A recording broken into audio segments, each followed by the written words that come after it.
Iran की elite Islamic revolutionary guard corps यानी IRGC, जिसके नाम से दुश्मन कांपते हैं, आज उसी के अंदर से गद्दारी की बू आ रही है। अरब मीडिया की रिपोर्ट्स के मुताबिक कुद्स फोर्स के जनरल इस्माइल कानी को जासूसी के आरोप में सजाए मौत दी गई है। आरोप छोटा मोटा नहीं है। आरोप है कि इस्माइल कानी इजराइल की सीक्रेट सर्विस मोसाद के लिए काम कर रहे थे और उन्होंने मोसाद के साथ मिलकर खामेनेई की हत्या की साजिश रची। यूएई के अखबार द नेशनल का दावा है कि कानी ने ईरान के supreme leader ayatollah Ali Khamenei की लोकेशन लीक की थी। वो जानकारियां जो सिर्फ ईरान के सबसे भरोसेमंद लोगों के पास होती थी, वो सीधे इजराइल के पास पहुंच रही थी। कानी पर शक की सुई तब घूमी जब सुप्रीम लीडर खामेनेई की मीटिंग हॉल पर जबरदस्त मिसाइल हमला हुआ, जिसमें खामेनेई समेत ईरान के कई बड़े अधिकारी मारे गए। लेकिन जनरल कानी हमले से महज कुछ मिनट पहले ही वहां से सुरक्षित निकल गए थे। जब कानी के जिंदा होने की खबर मिली तो ईरान की काउंटर इंटेलिजेंस यूनिट चौकन्ना हो गई। रिपोर्ट्स कहते हैं कि खामेनेई का शव मलबे के नीचे पाया गया, जबकि कानी वहां से गायब थे।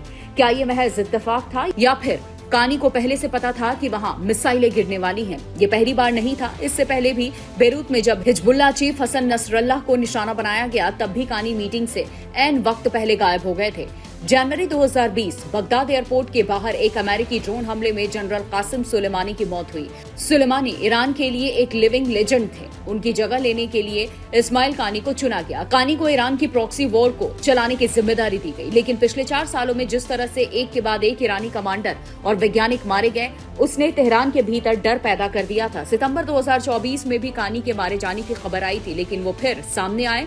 पर इस बार मामला अलग है। इस बार आरोप खुद के ही सुप्रीम लीडर को धोखा देने का है। खुफिया सूत्रों के हवाले से खबर है कि कानी लंबे समय से मोसाद के संपर्क में थे। आरोप है कि उसने ईरान की सुरक्षा रणनीति, कमांडर्स की मीटिंग और खुद खामेनेई के मूवमेंट की पल पल की जानकारी इजराइल को पहुंचाई, जिसे ईरान के इतिहास में सुरक्षा की सबसे बड़ी चूक और विश्वासघात माना गया है। आपको बताते हैं कि खामेनेई की हत्या को कैसे अंजाम तक पहुंचाया गया।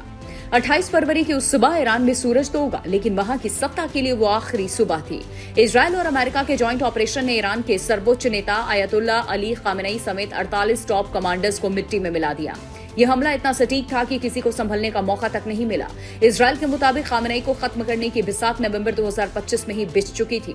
पहले यह हमला मई-जून 2026 में होना था। मोसाद और IDF महीनों से रिहर्सल कर रही थी, लेकिन ईरान से आए इंटेलिजेंस इनपुट से ट्रंप के कान खड़े हो गए। अमेरिका इजराइल ने 28 फरवरी को ही खामेनेई को मार गिराने का फैसला लिया। इजराइल के एयरबेस से 200 लड़ाकू विमानों ने एक साथ उड़ान भरी। इनमें वो विमान भी थे जो दुनिया के सबसे घातक बमों GBU-28 और GBU-57 से लैस थे। ये बम आम नहीं है, इन्हें बंकर बस्टर कहा जाता है।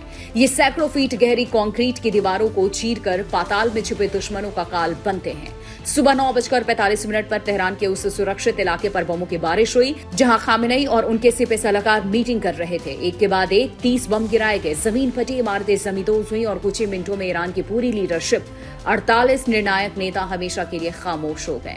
बड़ा सवाल ये कि क्या इस्माइल कानी वाकई मोसाद के मोहरे बन गए थे या फिर ये ईरान के भीतर चल रही सत्ता की जंग का नतीजा है। फिलहाल तेहरान खामोश है, लेकिन ये खामोशी किसी बड़े तूफान का इशारा कर रही है। अगर कानी मारे गए तो कुद्स फोर्स का नया चेहरा कौन होगा?